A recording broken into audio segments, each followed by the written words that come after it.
Hello, World Wide Web. Brad Rick here. Thanks again for tuning in to another episode of the Bridging the Gap podcast.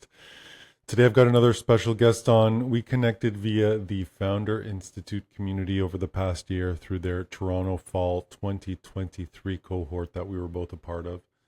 He's a backpacking enthusiast, an entrepreneur, and a member of my FI underground community for entrepreneurs who is doing what he can do to help others find their way around the world without having to spend a lot of money or take a lot of risks. Really happy to have him on the podcast. I'm looking forward to doing many more. This podcast is about digital nomadism, finding your ikigai, process through Kaizen, learning how to chase your dreams and become the best version of yourself that you can. Without further ado, let's get into it. Oh man, yesterday I connected with somebody who does lead generation. I Yeah. have this new promotion for end of summer. I'm trying to get 10 customers in at the like base tier because it would kind of help me survive, and put food on the table. But yeah, I talked yesterday to this guy who does lead gen, and they were like, they wanted $5,000 to do the automations, right? I'm like, are you crazy? I connected this morning with a friend of mine who he was a what was his role? He was like a recruiter, and so he used this tool to basically automate like finding the right people. And I was like, I'm gonna do this myself. So this morning I connected with him, and we downloaded the tool, and he like walked me through it, how to set it up, and I've got it tracking people down. I guess I can't show you, but it's on its way. I've got 350 people queued up for connecting, right? So I've already kind of built in the practice of doing the cold LinkedIn connecting. Usually I do it through the Founder Institute events, right? Because Right. it's already like they're already kind of qualified, and and it is a lot of work, but it's pretty quick for me to get into people's calendar because I just have to say, I'm a tech founder, I'm a product person, and people are launching at the bit usually, right? And Right. so it's kind of a numbers game getting those people into meetings. And so I have a pretty good demographic, and this is kind of lining it up for me now. And yeah, I just talked to him because the guy wanted like 5K up front, to get me leads, not even like the meetings, right? And so I've automated that myself for 15 bucks.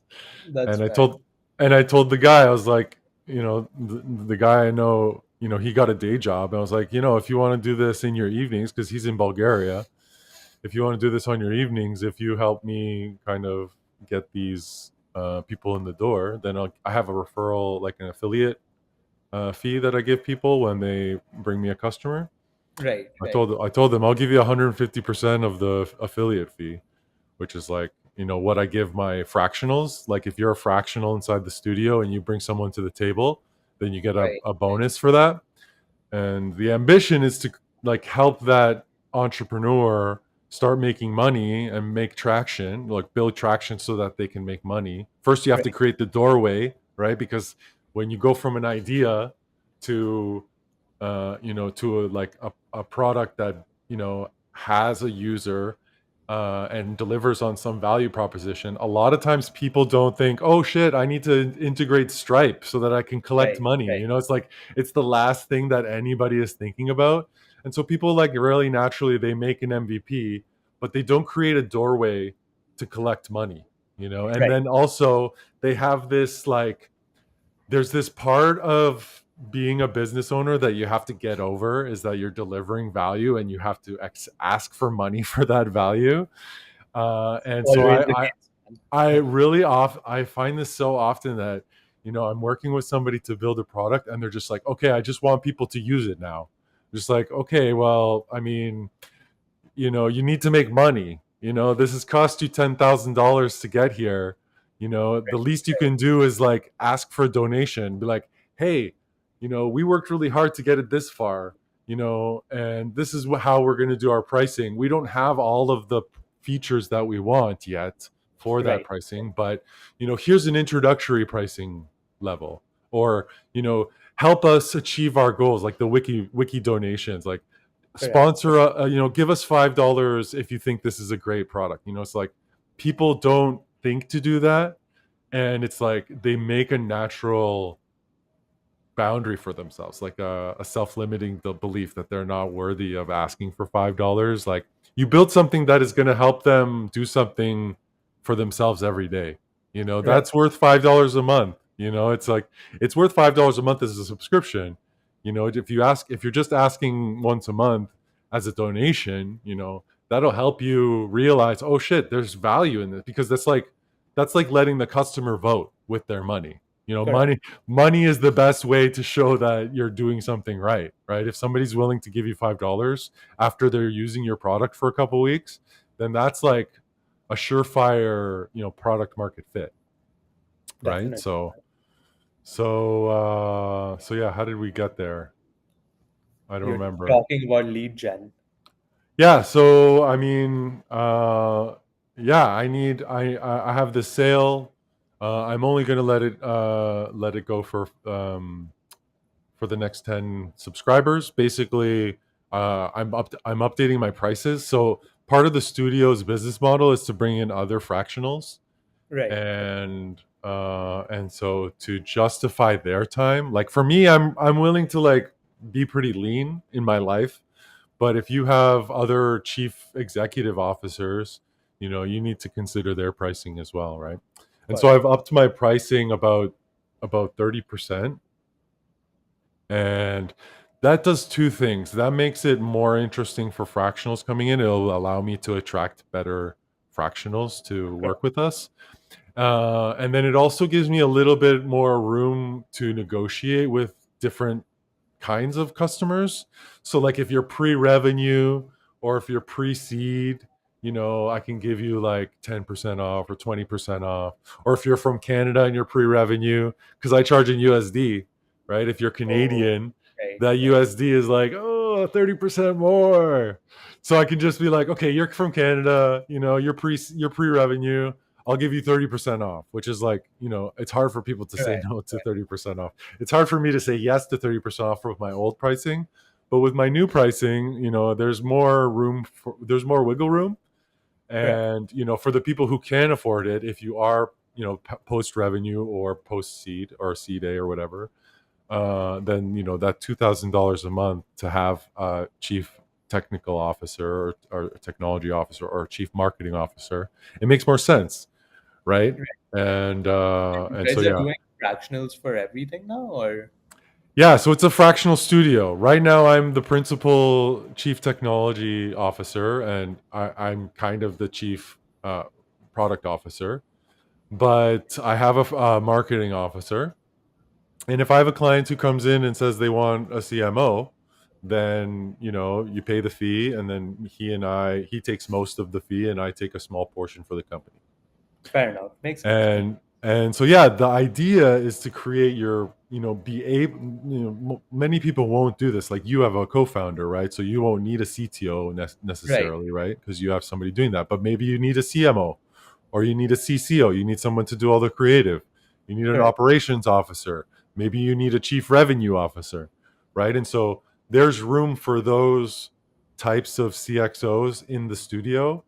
And the idea is, like, someone like you can have as many chiefs who are fully working with you in that capacity, but just in part time, right? So you might Right. you might if, say, you have $5,000 for your chief executives to execute, you could say, in Q1 we're going to focus heavily on creative so that we can feed marketing in Q2, and then in Q3 we can have a revenue officer who's like making all the things go, right? And then, so, like, your creative officer is still on board in the lowest tier, so they just have like a weekly call with you, right? And your marketing has a weekly call with you, while your chief revenue officer is like doing an hour per day with you, right? To really Right. maximize their value. So you have these three chiefs who are essentially working with your product company full time full time, in that they're there for the long run and they're accountable for, that part of the job. They're just not, at full capacity with you. And so you Makes can sense. turn it up, and down depending on what you need this month or this quarter with those chiefs. But the idea is to have like a full roster of leaders, because like you can't, like, the thing with consultants is they come in, they tell you what to do, and And they then they leave. expect you to do it, and then they leave, and they don't care about the outcomes, Correct. right? But a fractional cares about the outcomes. They take some responsibility. They show up and they want to check with you to make sure that the creative is hitting, and that the marketing campaigns are hitting, and that the creative strategy is working. And that's the difference between a fractional leader and not. That makes So sense. yeah. What do you think of that?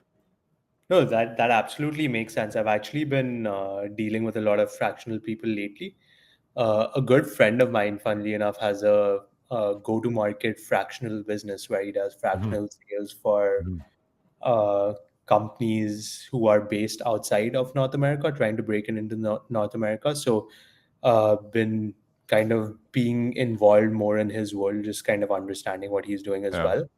Yeah. Um, and no, the fractional side is really Yeah. picking up, and it kind of makes sense, right? Like if you're someone who doesn't have that much money to have a Yeah. full-time CFO or full-time Well, CFO, yeah, whoever. So it makes sense you have them in whatever times you need help. there is kind of a difference. Like, people are throwing around fractional, but they're just consultants, and they're just like saying, Right, "Oh, no, right. we're part-time consultants." That means we're charging less than our full-time counterparts. Correct, correct. That's not necessarily leadership. And so there is value in separating the two things, because I'm specifically talking about CXOs.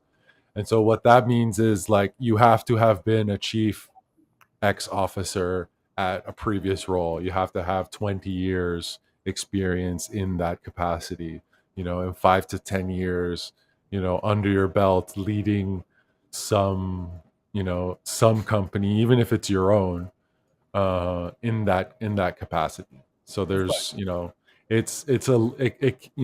obviously it's a case by case thing. Maybe your guy who's doing this go to market strategy has that experience, but a lot of people, like, are seeing the word fractional. I think I saw an article in, like, entrepreneur.com, when they were talking about the number of people who are using fractional, and their LinkedIn has skyrocketed, from like hundreds to like hundreds of thousands of people are all of a sudden using Right.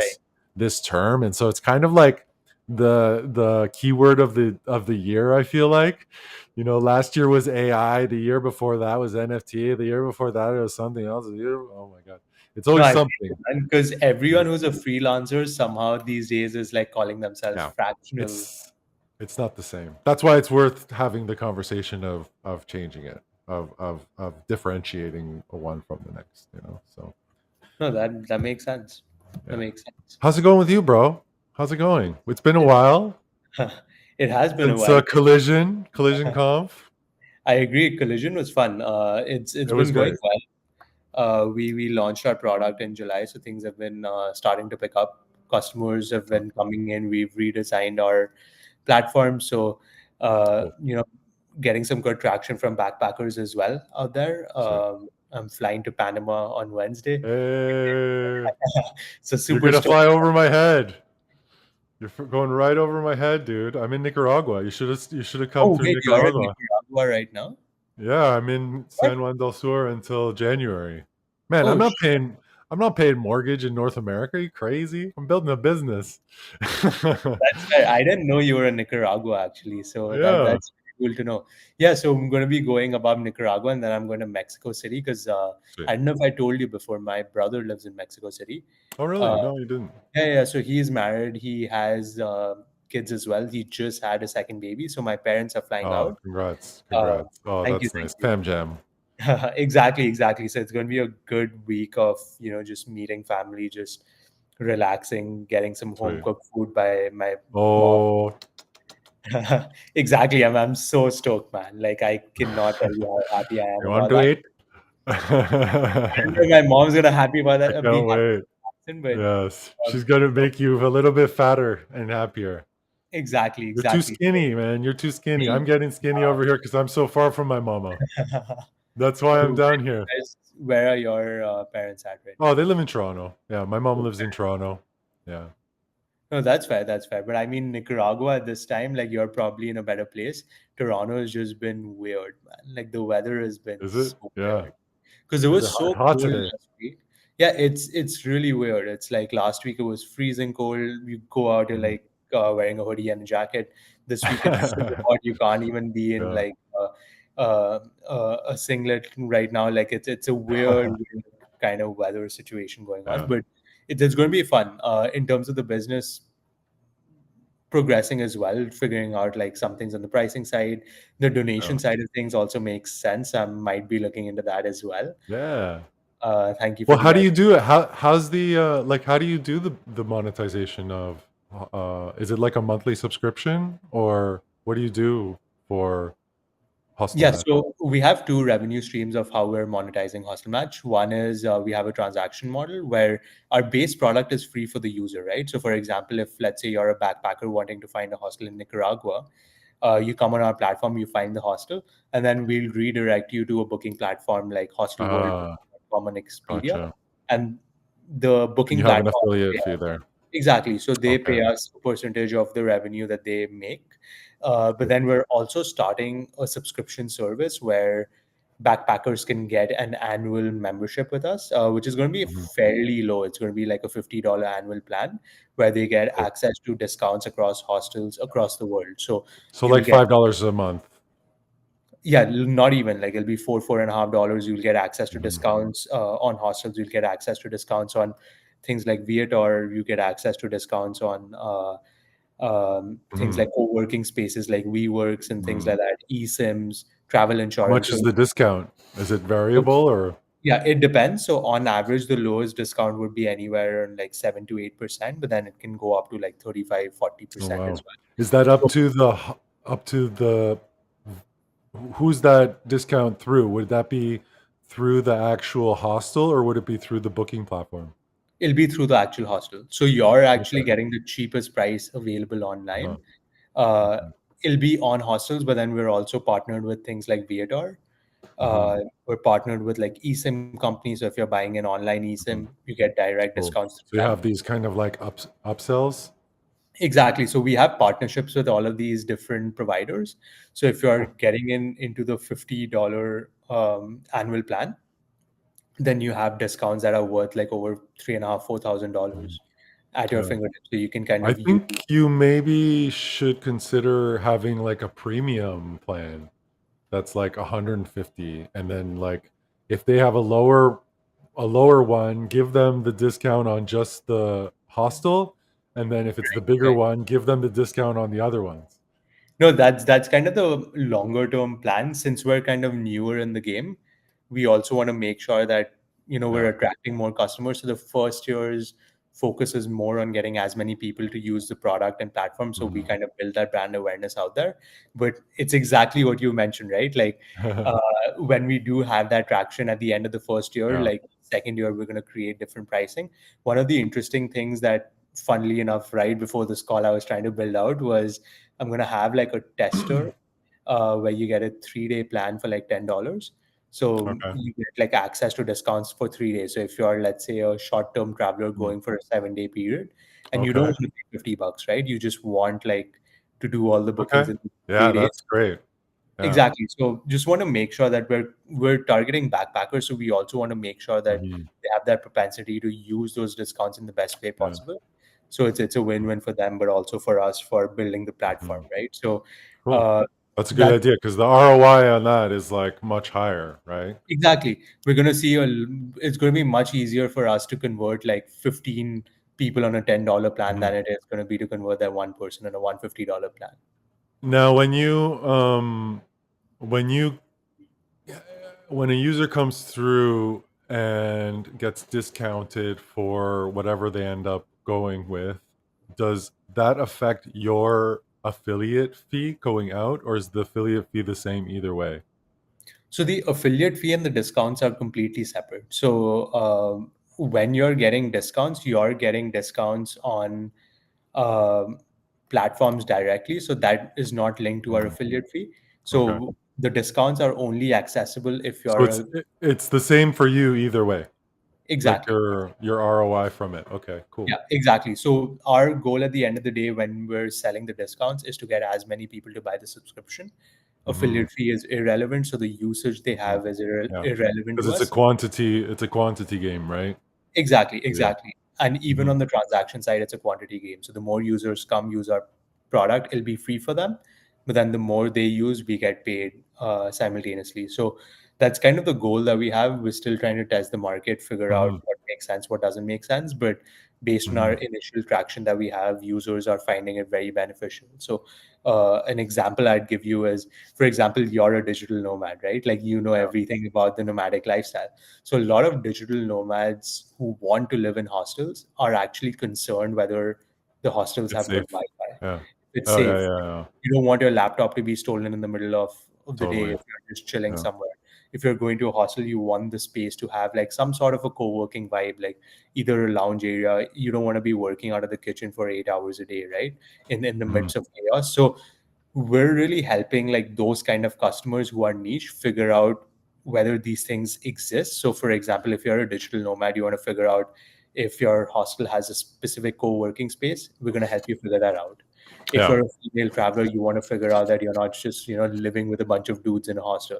Like Yeah. Yeah. it's like those things that No, people yeah, get. they all have a vibe, you know. Exactly. They and, all have and a vibe. And you better make sure that you are aligned with that vibe. Because that's it's also exactly. it kind of comes down to like the owner of those hostels. Do you have one-on-ones with the hostels that you have on there, or like do you meet the people, or do you just like pull information from the web across the So board? we're doing a mix of everything. So we pull information from the web as well. We get information from the hostels themselves, but then we're also sourcing information from backpackers. So Mhm. what we do Ah, is crowdsource, yeah. we That's good. exactly so we crowdsource data as well. So we're combining data together to make sure it matches. Like every hostel, no hostel is going to be like, oh, we're like the worst hostel out there. Yeah. No, of So course. all Of course. hostels are going to like glorify Yeah, themselves. no, no. That's the way to be.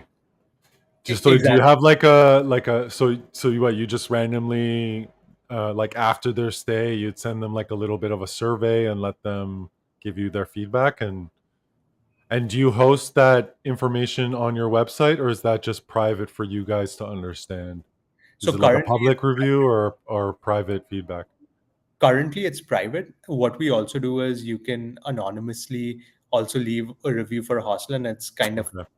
public. It's kind of private right now because sometimes what will happen is hostels will go and leave themselves a review Yeah. acting as a customer, Yeah. and you can't stop that. Yeah. So we just want to make sure that sometimes you can figure out if there are similar chains like of reviews being left over, or Mhm. so it's mostly for our backend to Well, figure. yeah. I mean, if it's going through your connection through the booking, then you can rest assured that it's not those people doing those things. Exactly, That's good. exactly. It That's does good. get challenging sometimes, right? It's like leaving a Google review.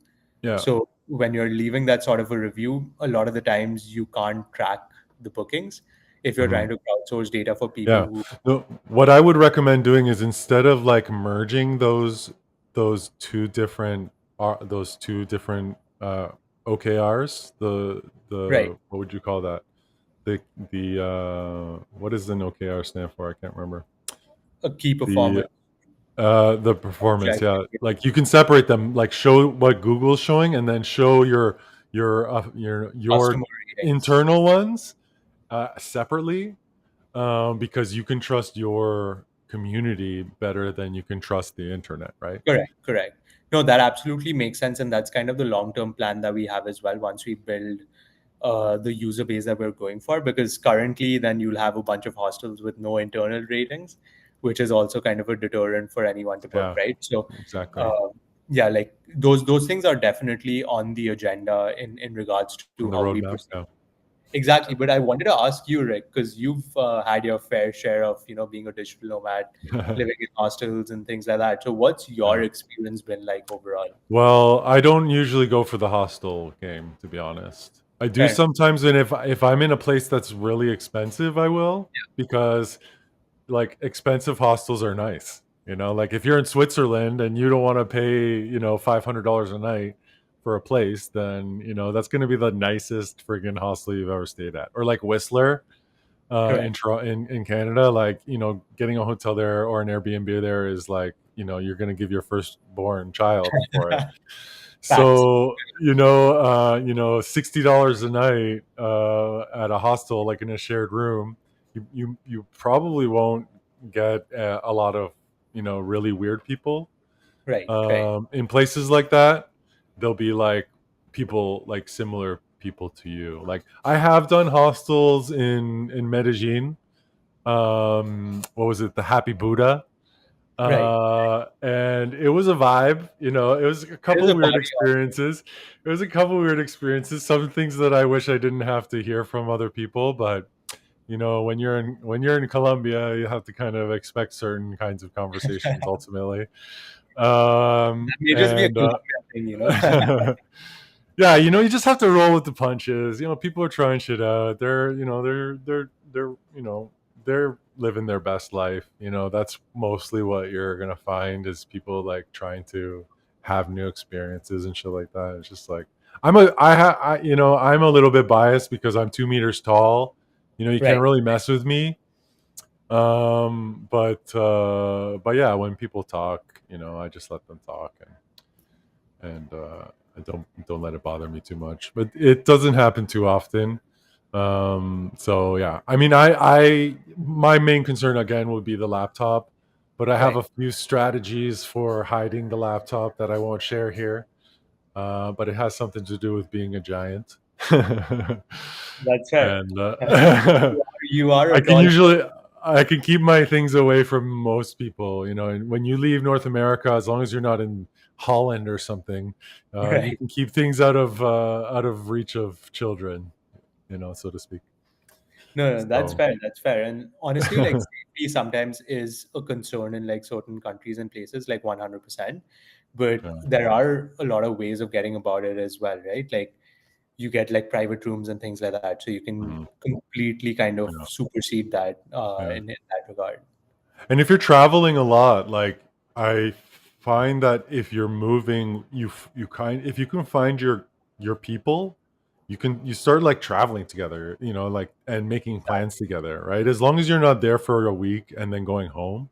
Like if you're doing like a 3-month tour, you'll find your people, and as Sorry. long as you're flexible about where you're going and how long you're staying, it's like that flexibility can create like a connection with people, and it's very easy to like all of a sudden have a gang of like 5 to 10 people, and you're all like trying to figure out what the next place is and where to stay and how to get around.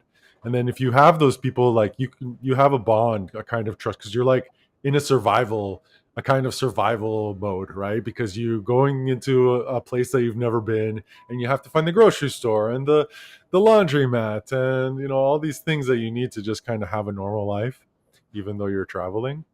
And with those people, you can get the private rooms, right? You can book a private room, and then you don't have to worry about those things. Exactly. And no, that absolutely makes sense. And the one thing I also wanted to say is, even for me, even though I have a company that's based on hostels, not every place I go to, I like to live in hostels. When you're on a 2 month, 3 month trip, you're like fed up of hostels after a point of Yeah, time yeah, because the social energy and battery that you require to it keep does take a lot. talking to people, Yeah, it yeah. takes a lot, right? So like there are days or there are like even weeks, right, in between where I'm just like, okay, I just want to live in an Airbnb because I just want some peace and quiet Yeah. and just be to myself. Like I don't want to talk to anyone. I just want to Mhm. like relax. But what you said makes sense. Like when you're on your trips, when you're traveling, you end up finding your group of people that you're going with. I actually have a very funny story that we can dive into as well. But you meet these kinds of people where you realize like, oh shit, like this person is very similar to me and they've been to like XYZ places. So let me also go to XYZ places because I know I'm going to Mhm. like it, even though I Yeah, might have a separate plan altogether. yeah. Yeah, I mean, I would, if I like those people, I wouldn't want to. necessarily backtrack on their plans. I might Right. join on their future plans and just keep note of those places, like to do, to do later. Because sometimes plans diverge, or like they're gonna jump on a plane that you're not ready to jump on a plane, and like you can go to those places later. Correct. Like go for the community. I'm about community, man. It's like it's those connect like it's not about the destinations, it's about the journey. If you're like super hyper fixated on, I gotta check all these boxes and go to these places and get these Instagram pictures, then you're really doing yourself a disservice, because in travels it's about the people that you meet and the stories that you hear and the lessons that you can learn from them. And you want to keep close to those like mentors or teachers as Right. long as you can, especially if they have done what you are aiming to do. Because it's kind of infectious, Correct. spending time with them. What for good or bad, sometimes it's bad because your parents start be like, oh, this person used to be my responsible child and now they just want to travel the world and blah blah blah. And people at home think that you're just chilling on a beach all the time. Like when I'm traveling, I'm working. I'm still doing 8-hour days probably. If not Right. like two, 3 to. I like to time block, right? I do. I'm Right. always aiming. I'm aiming for 10 time blocks of 3 to 4 hours across the week. And I can do one, I can do none, or I can do three. In a day without kind of really burdening myself too much. And so, like, I don't necessarily take Instagram pics of those moments when I'm like chasing clients or building lead automations or fixing my landing pages, or there's like so much work that goes into building a business that you don't really Agreed. share. And it's like, the people at home who think they know what you're doing, they're just getting like, the tip of the iceberg, so to speak, right? Of course. And The and grass yeah, always seems greener on the other side, right? well, Like, yeah, no, they're just pissed that they're paying the mortgage, and you're sitting there sipping mai tais on Instagram, exactly. and that's just, it's not the real reality. But I think people should know that.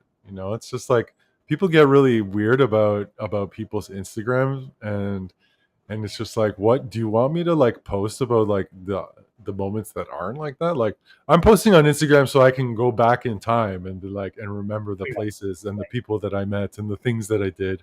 I'm not sitting there posting for I don't actually post anymore, to be completely honest. I stopped posting when I turned 40. So my like Instagram is like from 30 to 40, just like all the places that I had been. All And the clips along the it's way. kind of like a time capsule, which I think is great. But like, yeah, if you go to my Instagram right now, you're gonna see I haven't posted in 2 years. Like, I might put a story up. Right. I have like my business Instagrams, and I do like whenever I put on an article, or something, I'm reading a book or something like that, then I might share a little bit about those things, like that's inspiring or work related. And that's Correct. just to show people that I'm actually like building something. It's Yeah. not, it's 0% for the clout, or for, I mean, it could probably be for lead gens and finding clients, but I just don't think that people are looking for partnerships actively in that way. I think, like, for me anyways, I mean, for you it might be a different game, right? Because Exactly. you're in like the people who are backpacking, like they're on Instagram, they want to remember every moment, Right. and so, but for me, I'm looking for people who are starting to build technology. They want to take their idea and turn it into a reality and start finding customers and start making money so that they can have traction, so that they can find investment, so that they can build their product company, and like, I think people come to my Instagram to just see how active I am. And so, like, it's kind of important to have something there once a week, and it's not so much a lure, it's more of like a confirmation, that this Right. person is doing what they do and they're active in doing it. And so it's kind of like retrospective, the people who go to my Instagram. It's not like an active search or seek and destroy, like, because if you like, I mean, how do you even quantify what I'm doing? You know, like the fractional hashtag probably doesn't have millions of hits on it, and like Maybe now they do. maybe, and founders don't realize that fractional is even a thing yet. You know, like I'm finding myself introducing it to people a lot. Really, You know, it's like, what is fractionally? What does that even mean? What is a fractional leader? really. I Yeah, actually spoken to so many people lately. Like yeah. I think like the fractional side is really started to pick Yeah. up, right? Well, because Like up until now, the advice has been find a co-founder, invest correct, your life, invest the next 5 years of your life into somebody that you don't know if they can do the job or not. That's like correct. been the advice up until now. And so that's I have to show people, oh, you don't need to have a co-founder. You can have a fractional leader. If you know somebody in your life who's awesome and you want to give them a portion of your company, then fucking give her. Of Like course. if you can get somebody who wants to put sweat equity in to build something because they believe in what you're doing and they believe in you. What's more important is believing in the people and less about the idea. I think that any idea or brand can pivot into something that is valuable if you play the long game. If you're playing just a short game to find investment, like you're Yeah, you're it's a you're gonna dead be shit out waiting of to luck. exactly. And even with ideas, right? Like you come up with an idea, you never actually end up building the company exactly to that idea. So at Yeah. the end of the day, Yeah. ideas aren't really worth as much as people They're not kind of worth anything. They're worth execution is what's valuable. exactly, exactly. So completely see you there, man. Like, and even with the fractional side of things, like I see the value in it. I see a lot of people who gain the expertise of having those, like smart individuals who've done business in a way, kind Hmm. of get the access to what they need. But then it also comes at kind of a cost, right? Like sometimes, and this is just my experience as well in regards to this. Hmm. Sometimes, like, especially when you're building things on the tech side, you can have a fractional CTO or you can have someone who's kind of getting things done. But at the end of the day, you will always want to have a replacement for the person come in. So that's why, like, for me, like when you're having like main pillars of your business, I still feel you should have Hmm. full-time people. But Hmm. then when you're looking to have people who can just come over for a season, I think having that as a fractional person makes a lot Hmm. of sense. Well, yeah, it depends. Depends on the business. You need somebody. If you're not in it like for 5 years, then you're not really going to maximize the amount of value at that level. At Of that course. level, like consultants or people doing creative, like it's good to have fresh blood come in because new ideas come in. Right, right, But the thing with leaders too is like if your business is growing, you need a different kind of leader. And if that person isn't capable of growing into that leadership, like there's different kinds of CTOs. There's at least five that I'm tracking. There's the gritty startup like coder CTO who can like spend all his time building the product. But at some point, it becomes like you have to be someone who can scale, and right, that's a different kind of problem solving. And then there's like the people, like you have to start recruiting people and actually leading people, and that takes a whole different kind of person. Like tech people aren't always people, right, and right, now you have to be like this charming person who's like showing people that they can do more and that they can be more effective and that they like they have to be like Steve Jobs all of a sudden.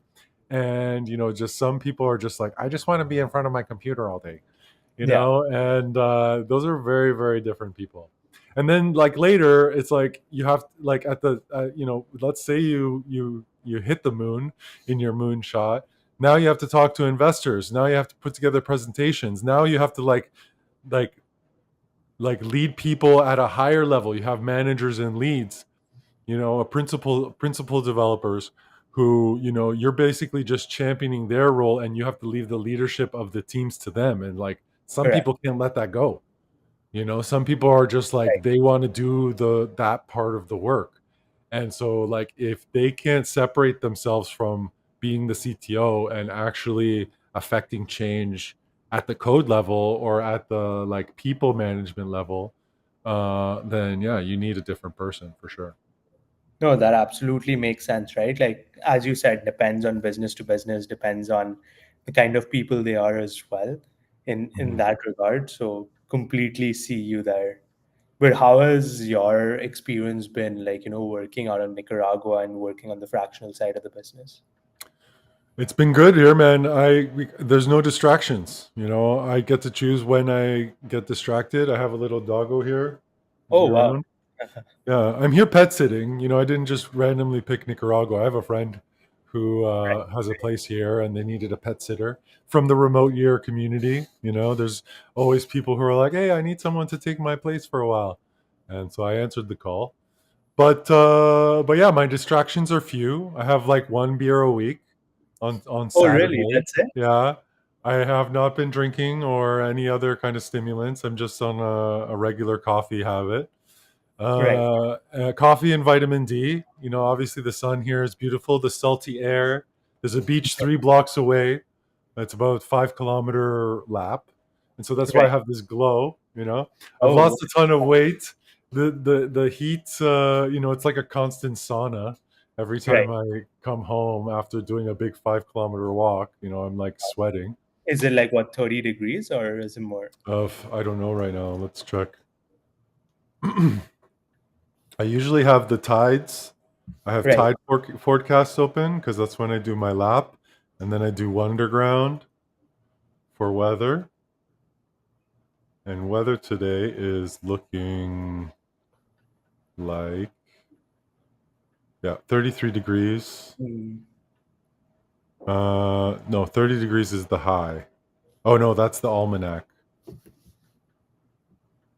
Almanac for yesterday. Today's the 26th. Yeah, so it's 30 degrees on the high, and the tide is at 2 p.m. So that's when I'll do my walk. And yeah, every moment outside of that, except for food prep, I'm like super focused on my diet. I roast one chicken a week and I just like pick away at it. Here in Central America, they have, I think it's called pinto de gallo, I think it's called. It's just like a beans and rice with like Oh, yeah. onions and peppers. It's like everybody eats this 2 meals a day. And it's a complete protein. So it's like super proteiny. And I throw a little chicken in there and I throw a couple of fried eggs on top, Right, right. and I break the yolks, and it's just like you mix it all up. It's kind of like a poke bowl, I know and exactly what you're talking about. oh, it's so good. I can eat it every day for the rest of my life. It's I'm delicious. hitting Central America soon, man. Like, trust me. It's so good. There's And one dish that's like my personal favorite. Have you heard of chilaquiles? how do you spell it? Uh, Chila. not too good with the spelling of that. Chilaqueus. I believe that's the spelling. It's this Mexican Okay. dish. It's like imagine nachos, but then on the Mhm. nachos you With the have sauce and stuff on top. Yeah, yeah, yeah. exactly you have the So you green have wood this like a little bit crunchy, but it's kind of and getting like stuff. Yeah, yeah. holy shit. If you can get your hands on that, like Yeah. please try and eat that because Yeah. the same experience as you mentioned, right? Like you Mhm. have your base instead of rice, you have these nacho chips, and then you have the green verde sauce on it, Mhm. and then you have a little bit of onions and that fried egg. Mhm. When you open it, the Yeah. yolk spills out, and it's just like Ay, ay, it's ay. next Ay, level. mami. It turns you into a Mexican, eh? You're like, ay, quiero más. ¿A Exactly, dónde man. están mis Exactly. chilaquiles? That's literally how they say it. So yeah, now that you say it, like that's all I can think about now. So I'm just waiting Oh, to get the hell out of yeah. Toronto and eat some authentic The chilaquiles. fuck, yeah, dude. And then, yeah, for I make 2 salads every week. Right, I make right. this like, my mom's Chilean, right? So we have this thing in Chile called pebre, which is like a Peppery. salsa. Ah, Pebre, yeah. It's like a salsa that's on the table all the time. It's just like really finely cut onions and peppers and tomatoes. right, right, I put cucumbers in there too, just to kind of like put more right, vegetable-y stuff in there, and some salt and some garlic, and a lime. right, And right, I have it like I make a new one every like 3 or 4 days, and I just throw like a couple tablespoons on the plate when no matter what I'm eating, And then I have this cabbage salad that I'm doing just because it's like it's something that kind of fills you up that has like very low calories in it. Right, And right. it's like cabbage and onions, and I put some green, like really thinly sliced green peppers and vinegar and salt. Super simple thing. When you throw that all together with the rice, and it's just like, oh, it's epic. And then the only other thing that I'm only eating 2 meals a day. One of them is the rice dish, Right, right. and the second one is just like a corn shell taco thing. And so the avocados here are like this, so Oh, you have like one avocado every like 3 days. You just like take a little bit away out it, or you could have like you could literally have a like a whole day's meal on one avocado. I'll send you a correct. picture after. I have a picture of I have this avocado next to the dog, and it's Just like the size oh, of the dog's is bigger than the dog's head. It's like, oh my holy god, I'm in the land of avocados. that that sounds amazing, man. Oh, That it's sounds so good. amazing. Even the salad that you mentioned initially, right? Like in India, we have that exact same salad. The tomato Uh, one? yeah, the tomato, cucumber, Mm. pepper one, and then they add a little bit of cumin and stuff just to make it more Indian Mm. flavored. Yeah. So even What's it at home, called?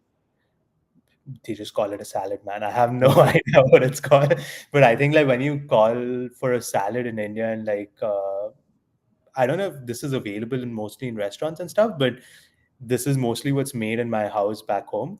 Yeah. So whenever like my mom or my grandmom's trying to like make a salad, like that's kind of the go-to salad that they kind of Yeah, make. yeah. Right? Love it. But it also sounds very similar now that you say it to ceviche, which is like without the fish.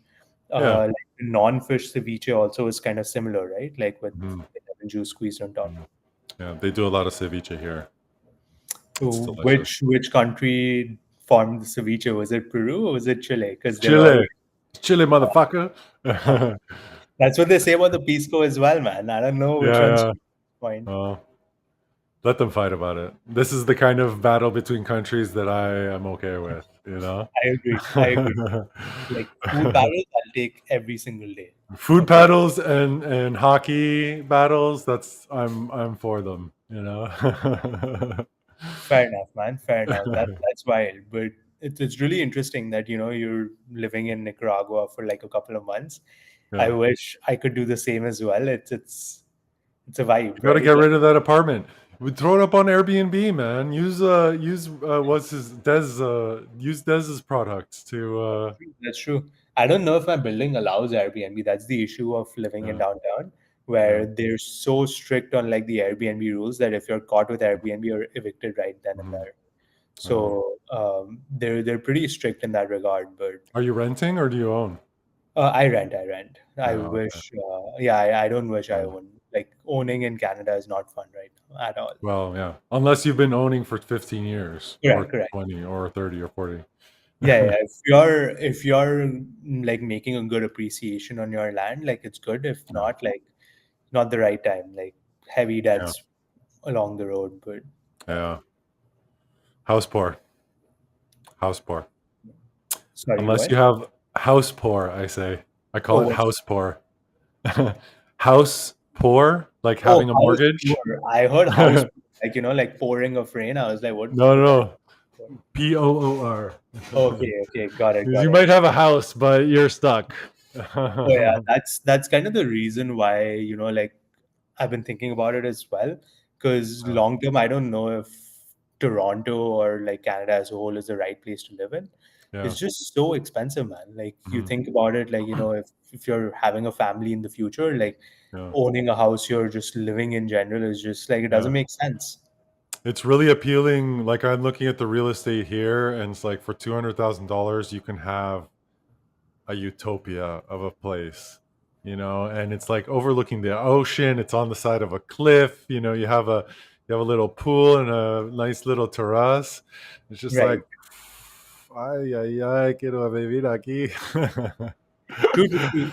Even Mexico for that matter, right? Like I was Yeah, looking at some properties in Mexico because Tulum, right? In Mexico. yeah, yeah, of course. Yeah, Yeah, yeah. So in Tulum, like they opened up a new airport and stuff. So that yeah, area is like prime real estate. So if you buy stuff yeah. now, you're like making a But the bank. cartel's there. You have a cartel problem in Tulum. It's true. It's You true. can't. You don't want to go after a city that it has a party scene because wherever there's a party scene, there's a drug scene, and wherever there's a drug scene, there's a cartel problem. It's a very good point. It's a very good point. So, like, find yourself a nice seaside Right, town right. that isn't gentrified yet, that has kind of good tourist Right, attractions. right. Like, that is a good beach town, a good fishing town, a good scuba town. And you know, you can get in 10 years, 15 years before, like, Hmm. it starts getting attention. And if you can enjoy it for that 15 years and then sell it for 15, 20 times what you bought it for. And Correct, you know, correct. it won't owe you anything because you've been enjoying it for 15 years, you That's know. true. So That's true. that's my advice. There's lots of people here in San Juan del Sur who used to go to Costa Rica, but Costa Rica now, because it's so gentrified, like, if you go to, like, where was I, in Nosara? I went there last year or the year Where is before. Nosara? Nosara, in it's like No Sarah is how it's spelled. Okay. You can Google it. It's basically an American village, you In- know, and it costs like $18 for a pizza, like the same price that you would pay in North America. You know, it's a big pizza. You know, it's a pizza clearly for Americans, but you know, the ROI that they're making on those ingredients is insane. You know, there's like $1.50 worth of ingredients on there, and they're charging you almost $20 to eat it Right. because you're an American and you don't give a fuck because you just want that pizza. You know, and like pasta dishes, it's like, you know, 16, $17 for a pasta dish. It's like, you know, that's like 40 cents worth of flour and some cream Exactly. and some cheese. And it's just like, they're, you know, it's not tenable to, like, if, you know, you might as well just be in North America if you're going to live Okay. like that, you know. And yeah, you have a nice view, but the view isn't worth it, in my opinion. I agree. I agree. I know exactly what you mean, man. Like there are places these days which has just gone like out of hand. If you think about it, like it's absolutely insanity. Like even Cancun for that matter, if you look at Punta Cana, like these places Mhm. are so touristy. Like even if you're going to these countries and figuring things out, it just feels like you're in the US amongst Americans. And I Yeah, don't know, like you might as well go to like Miami at that point if you want to have the yeah, same experience. So yeah. Well, that's what I mean. Some Americans are just afraid of foreigners, you know, like they're just scared to travel in general, and so they go to places like that because it's feels like like home. there's like people around them that aren't scaring them, you know. This is why I think it's important to know two languages, because as soon as you know two languages, you're like, oh, I have a superpower. Agree. Agree. I can go to a country that I've never been to before and at least communicate, you know, because it's like scary going to a new country, and it's even scarier when you think you can't communicate with everybody, you know, because like you're in survival mode already, and then you're in Yeah. survival mode and you're a mute, you know. It's like Agree. Agree. that's a huge mountain to get over when you're not a traveler, you It's know. funny you bring that up because like the first solo trip I actually took was based on those two primary reasons. Yeah, So the story I wanted to tell you before yeah, let's was hear it. yeah. So I don't know if I told you about this before, but I am huge introvert. I used to be a huge introvert. I didn't like talking to people. Still somewhat kind of am an introvert when you think about it, but I took my first solo trip as a challenge to myself because I was like, I want to go to a country where I cannot speak the language. And I want to really throw myself off my comfort zone to such an extent that I have to, like, go out of my shell and talk to people and like Hmm. make things happen. And coming back to your point of, how uncomfortable you feel in that situation. I remember I went to Eastern Europe. I entered Prague and I had a ticket out of Budapest. So to my parents, I straight up lied to them. I said, "Oh, I have like a full itinerary for 30 days." Like, they're out there like happy that okay, this kid is like he knows what he's That's a doing. plan. Yeah. I literally land in the airport at Prague. I have no freaking idea which hostel I'm living in. I have no idea. Never lived in a hostel. Never Okay. traveled alone before in a new country where I don't know the Yeah. language. And in the airport, I'm like finding a hostel that I can live in. So I book like a night in a random hostel. It's like 8:30, 9 p.m. And I arrive at the hostel. It's like absolutely dead. And I speak with people at the front and they're like, oh yeah, everyone just left for dinner and they're going like pub crawling after. So I joined them. And then that trip, honestly, till date has been one of the best experiences of my life because Yeah. everything, even tying it back to the initial conversation we had, like I met so many people along the way. The whole intention of my trip was to not have anything planned because I Hmm. wanted to go out of my comfort zone. So went to random countries like Estonia. I hadn't even heard of Estonia before going Well, to Estonia. So went to let's talk about this trip. So you traveled for 30 days. That was your first, and That's you correct. landed in Prague. Yeah. What did you where did you find yourself in Prague? What was your like your the coolest place you went to, or the Oh, Prague coolest was awesome, man. experience? Do you wish you could launch your business without the need of VC investment? How would having a full board of chief executives by your side change your business? We're talking about a CEO, a CTO, a CMO, a CPO, a CCO, a COO, a CLO, and a CFO. It's an easy way to add $100,000 per month burn rate to your business. Did you know that you could have all those people on your team for as little as $2,000 per month? A fractional is a part time, fully embedded leader. The only difference between a fractional and their full time counterpart is that they're part time. They have senior level domain expertise. They have a strong record of leading people and organizations. Their outcome is capably building and driving sustainable growth for the long term. They're fully accountable for the business results and operating on a day to day rate or retainer. And they operate as a business leader at a fraction of their full time capacity. Any small to medium sized business, startup, or scale up on a budget can benefit from a fractional expertise and experience to help them survive or thrive. That's what we do. We've helped countless entrepreneurs over the last 20 years build their products and help them position themselves for years. We've tried hourly pricing or fixed pricing and value pricing, and it's always expensive when you are bootstrapping. To come up with $20,000 to $50,000 to implement a scope of work. That's why we've switched to subscription pricing, so that you only have to pay for what you need when you need it. When you need us a little, we are there for you a little. When you need us a lot, we are there for you a lot. When you sign up by September 1st, you get started for only $250. Build the company of your dreams without selling your soul to investors.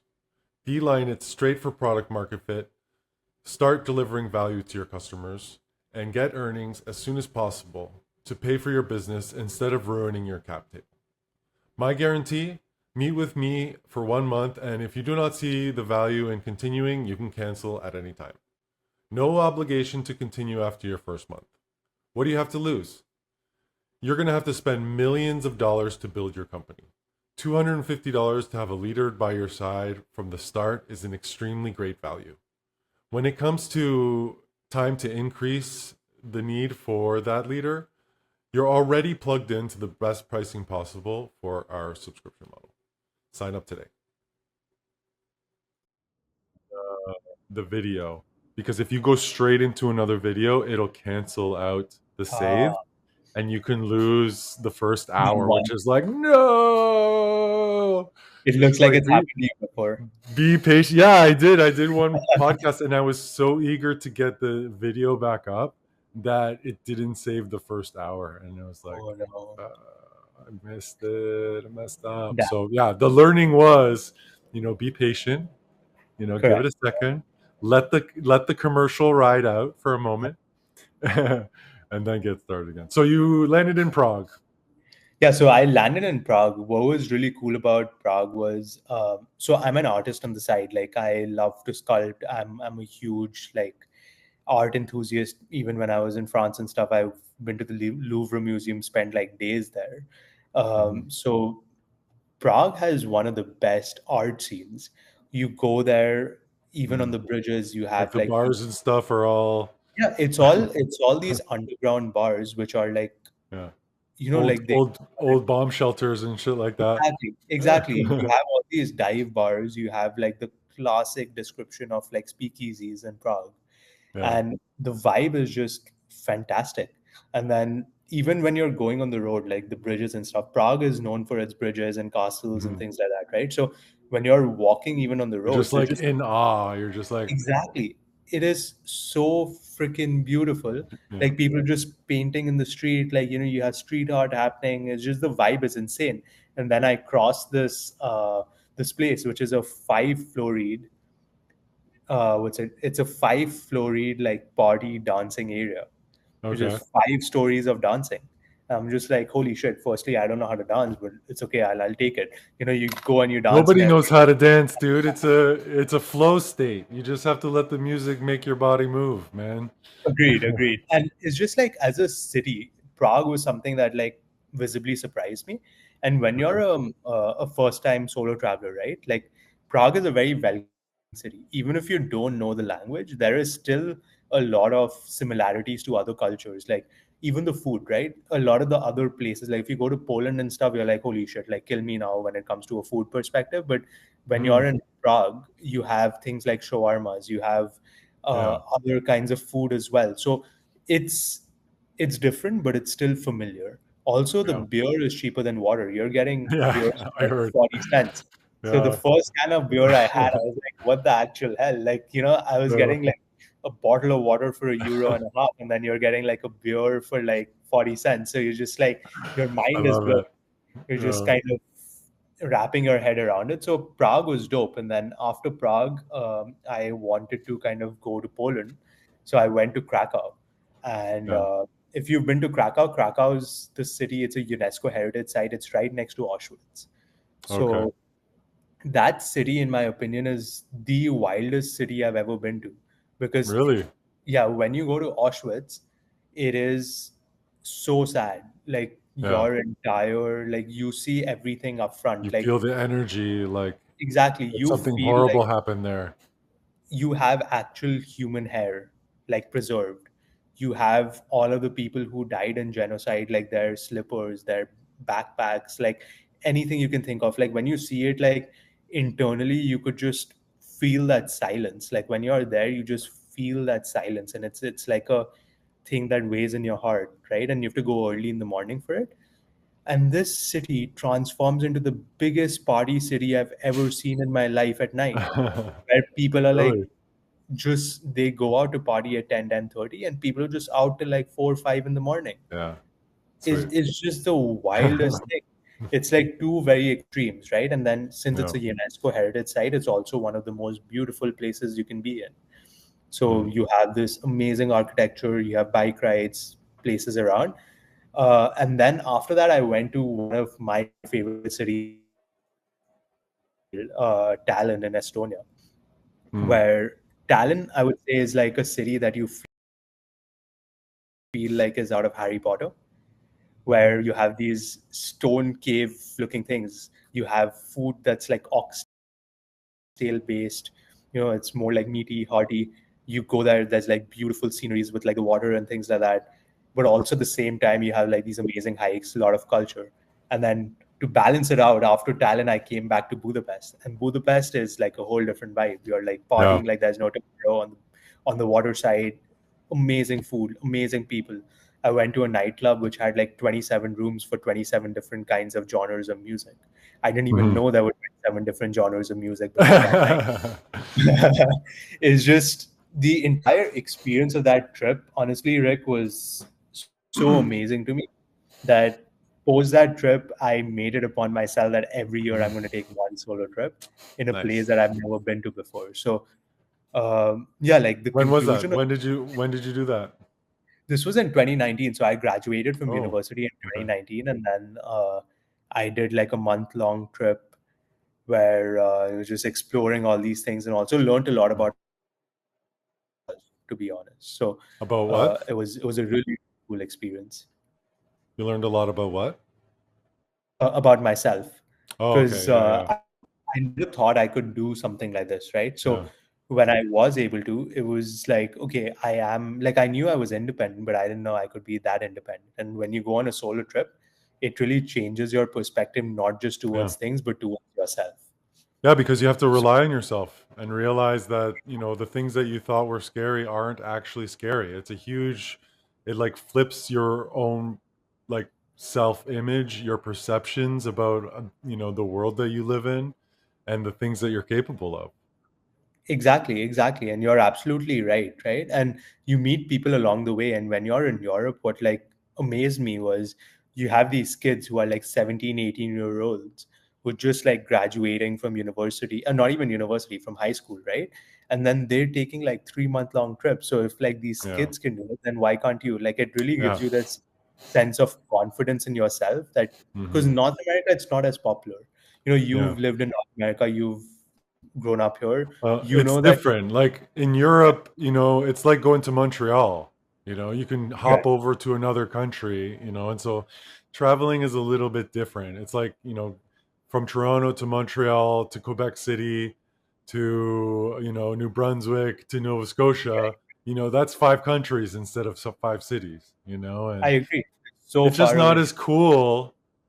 I mean, going to Montreal is cool from Toronto. Toronto's cool. Montreal is cool. Quebec City, in the walls. New Brunswick, oh, Exactly. that's Quebec not City like is going to nice. Belgium. I we can't shit on Belgium, man. Like some places in No, Belgium. you can't compare Belgium to New Brunswick. I'm not shitting on Belgium. I'm shitting on New Brunswick. Oh, okay. I agree with you there. Like, no. That's absolutely true. And also, like the connotation of traveling, right? Like out here, when you're traveling with groups. Yeah. Even like you're going with your friends, you're going with like other people, your partner, your parents, whoever. Out there, like you're traveling by yourself, which changes the entire Mhm. game, your outlook on everything. Totally. So it's really cool. But how about you, Rick? Like when was the first time you went traveling alone? Oh, by myself. Well, first I was van lifing. I van Hmm. lifed. I sold all my things in 2014. Right. I had a job in Ottawa, a startup I was working for 3 years that I ended up leaving. And I took a job in Vancouver. I started looking anywhere. I was like, I looked in Montreal, I looked in Toronto, I looked in Calgary, and I Right. landed one in Vancouver. Right. And so, yeah, April it looks like April is always a season of change for me because it seems like I'm always doing something new starting April's.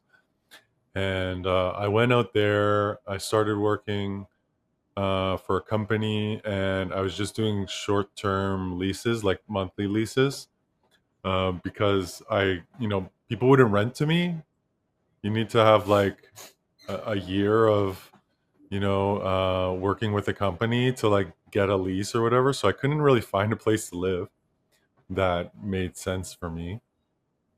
And Is so this I in ended up in Vancouver, yeah, Vancouver? because I wanted to live in the center. I wasn't going to live in like, Poco or whatever and commute. I hate commuting.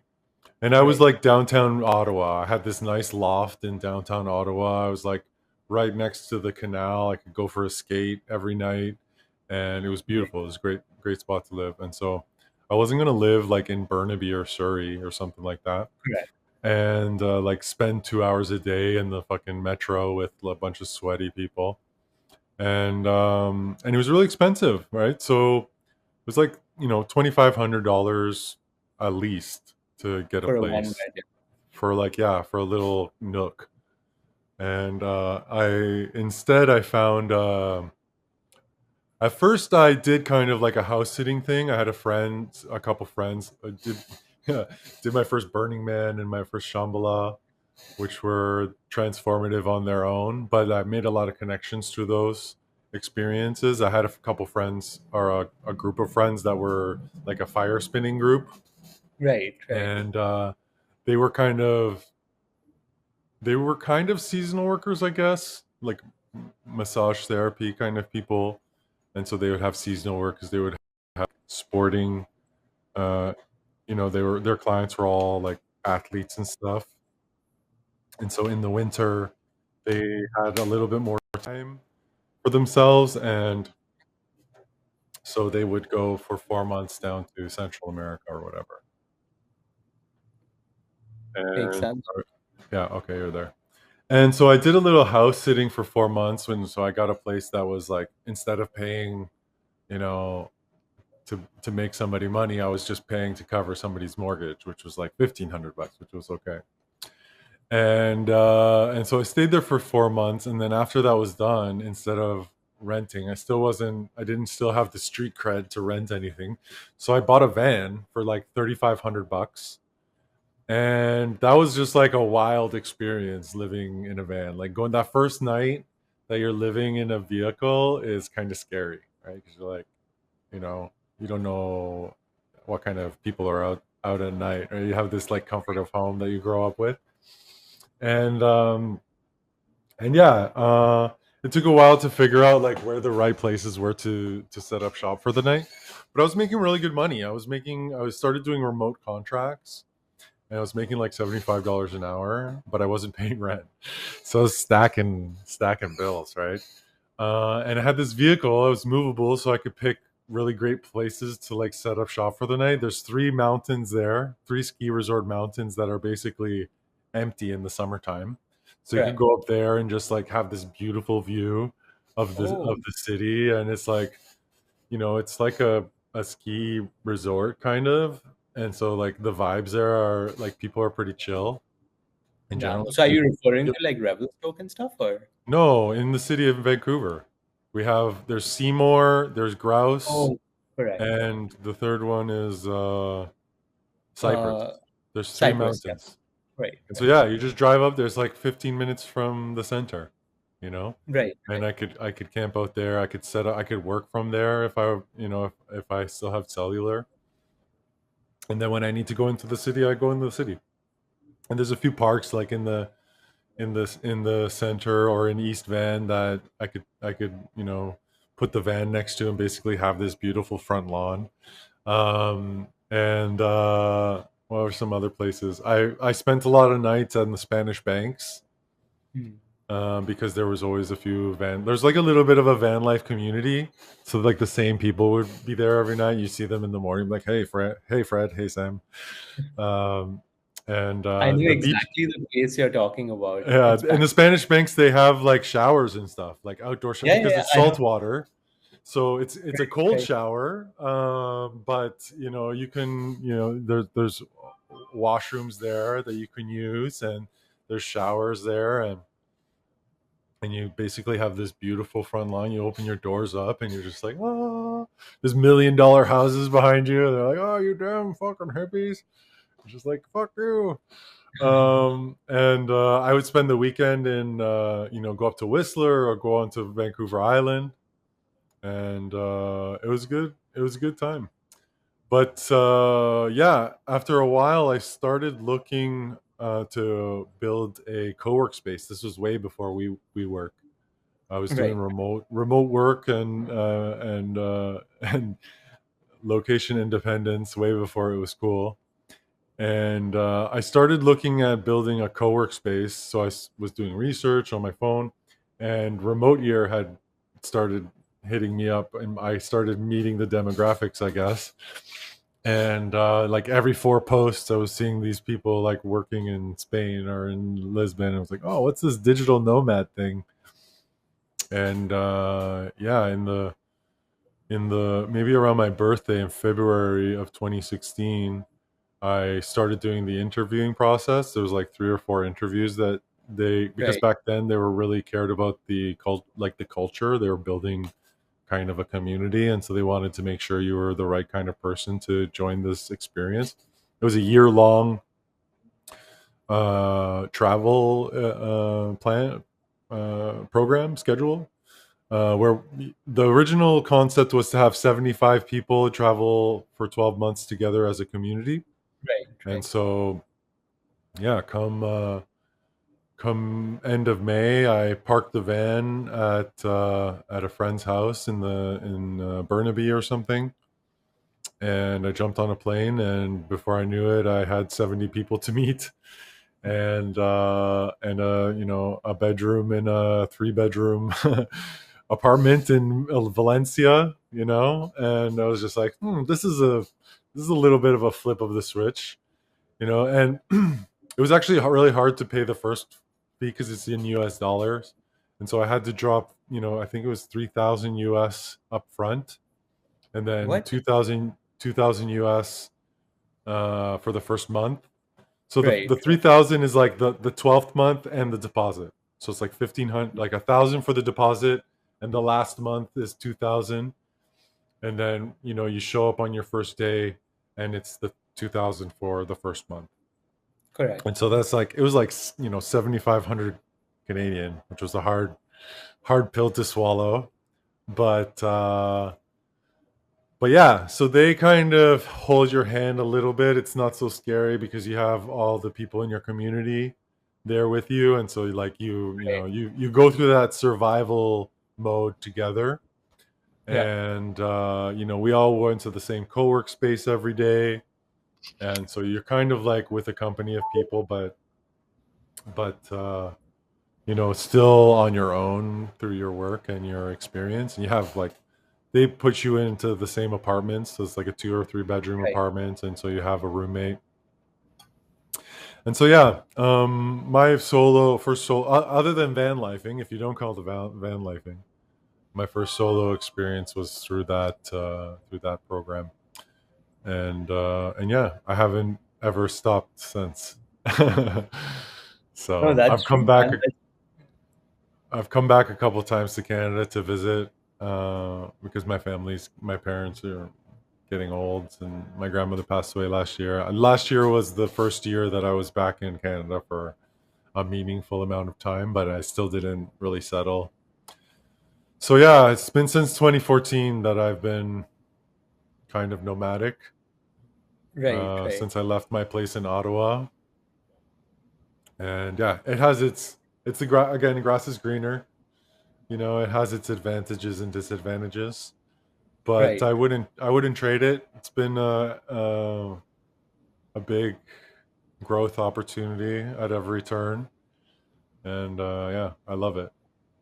So I only people always ask me if it's lonely, and I've been thinking about it lately because I've been doing this podcast with people, and I haven't Right. really been so introspective about it because I'm so like, when you're traveling, like I say, you're always in that kind of survival mode, right? You're like trying to figure out all the places that you need to like kind of have a normal life, and Right. the way to be healthy, and the way to be productive, and like how to get the things done that you need to get done. And I don't really spend a lot of time ruminating on those negative emotions like anxiety and depression, because I'm in action mode all the time. I'm like Correct. looking Correct. for things to help me live life in a normal way. And so I Right. don't feel anxiety or depression because I'm always in action. I'm always working on my business, or working on finding sustenance, or exercising, or getting my vitamin D, or that salty fresh air. And so yeah, it's really easy to just be always in the moment, you know and that has always made it easier for me. And like, I find that people are always asking me about how lonely it is, and it's just like, if you travel and you're just sitting in your apartment and That's different. Yeah. ruminating, like, why are you sitting in your apartment? You should be Why exploring. are you Like, traveling at that point? yeah, If you're go outside. Like, go to where the locals are. I love Anthony exactly Bourdain. He's like, don't drink beer in your hotel. Go to where the locals are drinking. And if you do that, you're gonna find someone to entertain you, or to like tell you a story, or to like grow, your perceptions and your understanding about reality. It's just like, we can learn so much by just like leaving the house. And if you travel, there's like two extremes. I think if you're traveling to just be like you are at home somewhere else, that's a weird thing. And yeah, that's where loneliness happens. Or if you're traveling just to like impress other people on your Instagram, that's like a weird thing. If you're going to travel all the time, you should be, you know, you should have something that you're after, like I think Elvis said it is like, the secret to happiness is something to do, someone to love, and something to look forward to. And I have all those things. Right, right. Doesn't matter where I am, I have those things. Of course, of course. And so, it's really easy for me to be in the moment. And so I never find myself feeling lonely. I actually find it more lonely when I go home and I like go to the places that I used to go to, and the people that I used to see in those places are no longer there. That's lonely for me, and maybe I'm traveling because then I don't have to face those feelings of that loneliness. As long as I'm in a new place, then I'm always in the moment, and that's like a place that I like to be, you know. No, that's actually very well said because I know exactly where you're coming from as well. I don't think I've personally cracked that aspect of always being in the moment because I'm still learning even from a business point of view. Yes, like I've had good jobs and stuff in the past, but like when you have your business, it changes Hmm. drastically. So having like that side of sustenance is something I'm trying to figure out, and then balancing health. And when you're younger, you Hmm. feel like health can take a back step, but Yeah, you can do it later. No, it's like. exactly. The older I'm trying to, or the older I'm getting, having gone through like a double slip disc as well already at my age, Mm, is it's not fun.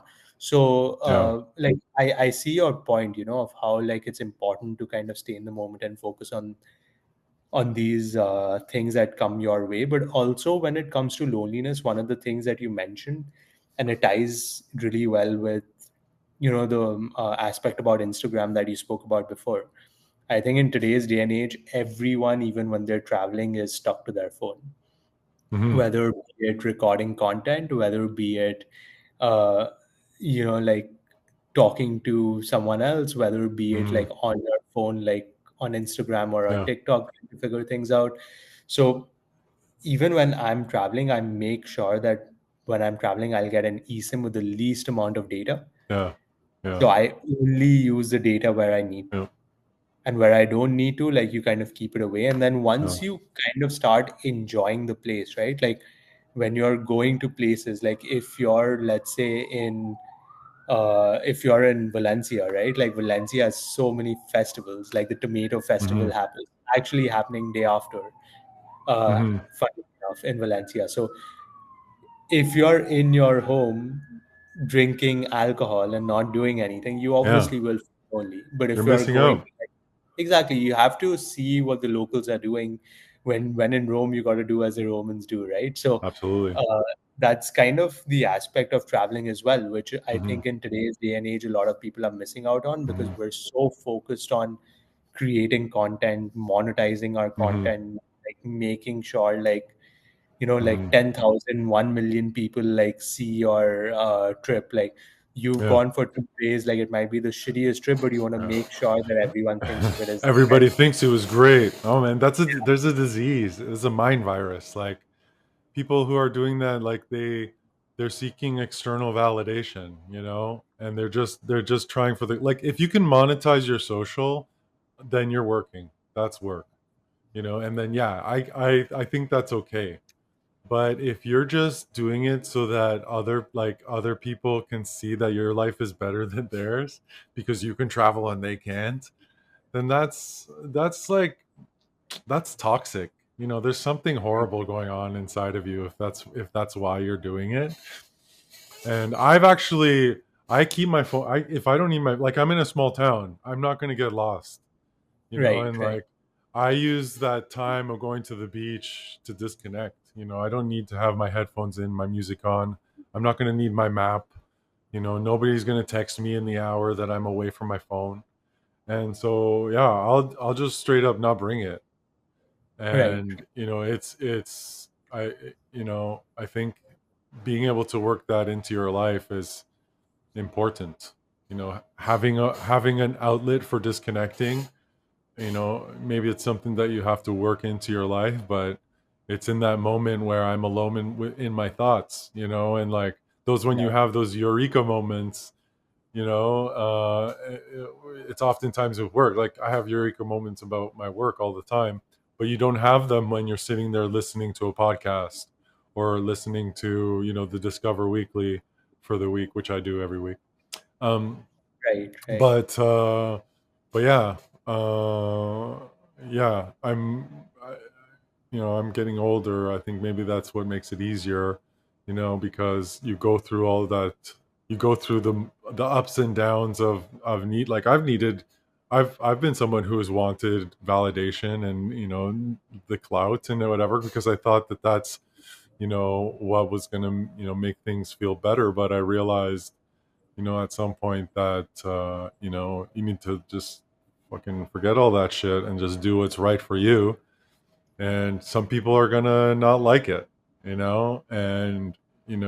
but it's if it's the best thing for you, there's a time when you're someone who's growing. There's a period where you outgrow all the things that you knew, and you have to like make space for the things that are coming to you. And you're gonna find new people that are doing the things that you're doing, and you're like growing into those people. And as long as you're still carrying around this old group, then you're never gonna really get into that new version of yourself that you're becoming. Agreed, agreed. and And and and you can't do that when you're sitting there tied to your phone. Like, you need to join the world. You need to not be plugged in. You need to be open to new interactions. Like, one of my things now is I try and talk to one person that I don't know every day. I try and strike up a conversation with like one that's person really per day.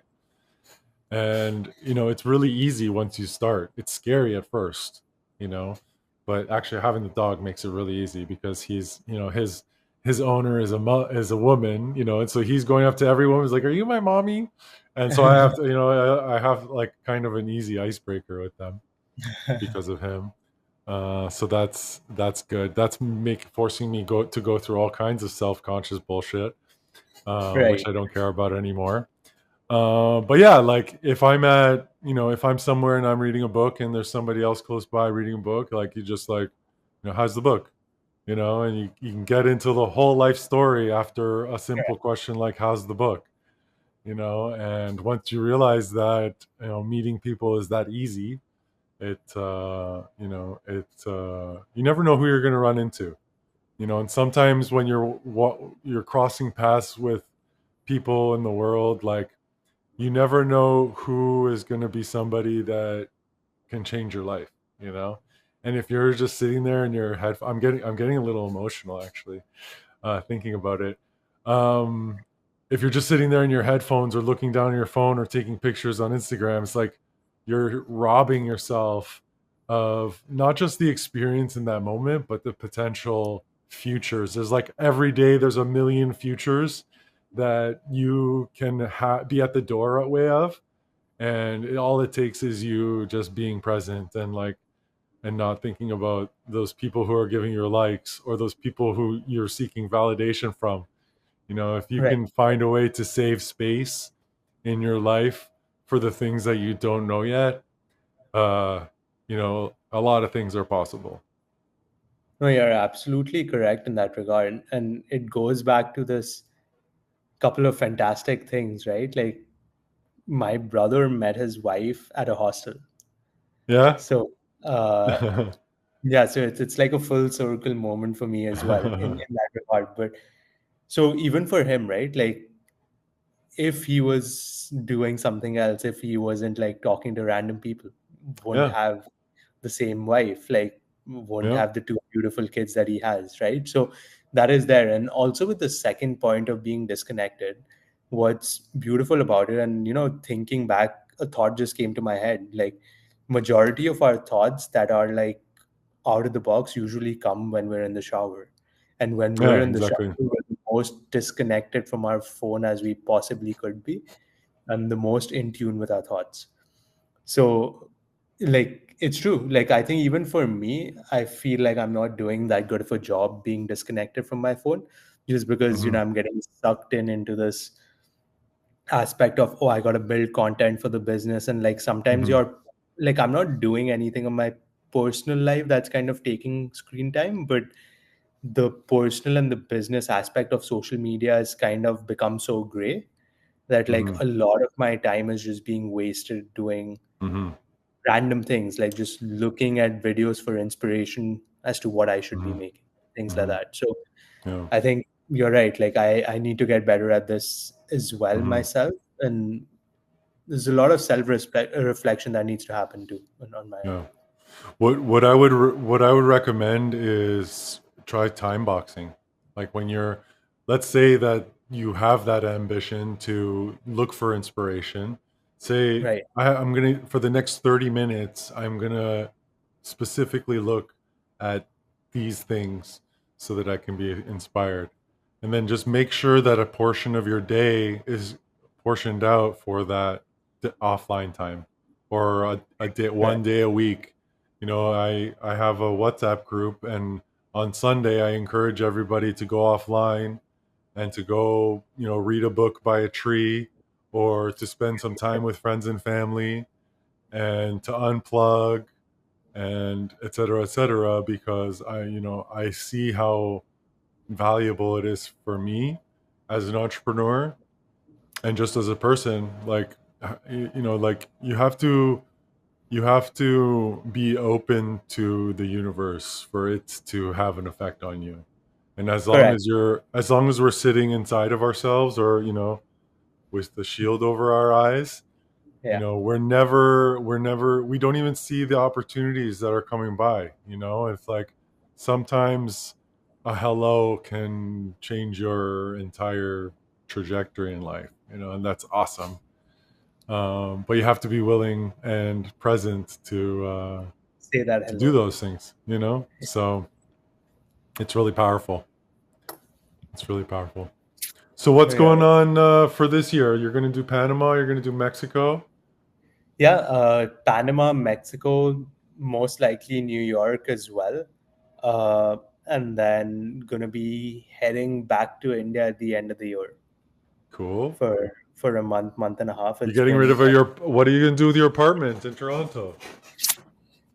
these trips are like very short trips, so it's like, Oh, okay. oh, So you kind so of, oh, yeah, yeah, that yeah. sucks. See, So it's weird for it's me not because really. I'm like, oh, you're going to be away from your house for 4 months. What are you going to do? Yeah, I wish I was away from my house for 4 months and I could just rent it out. But um, yeah, like unfortunately, like these aren't like super long trips. The trip to India is going to be like a month and a half long trip, and maybe I sublet my place during that time. Yeah. But yeah, like I think it's high time I go back to India, figure things out as well. Mm, India is I don't know if you're aware of the economic conditions in India. It's like one of the fastest and the most booming countries mm, from a business perspective. So yeah. lately, I've also been having this thought that, I kind of want to head back to India and be closer to family. Mm-hmm. Because right now, my parents are at that age where they're older. They're like 60, 65 plus. Yeah. So it's not the easiest for them because both of their kids live way too far for them to Yeah. like come close, or like if anything were to happen, like we're way too far from them. Mm-hmm. So from my point of view as well, like my goal is to be closer to them, so in the future, like, you can be there whenever they need you as well. Yeah.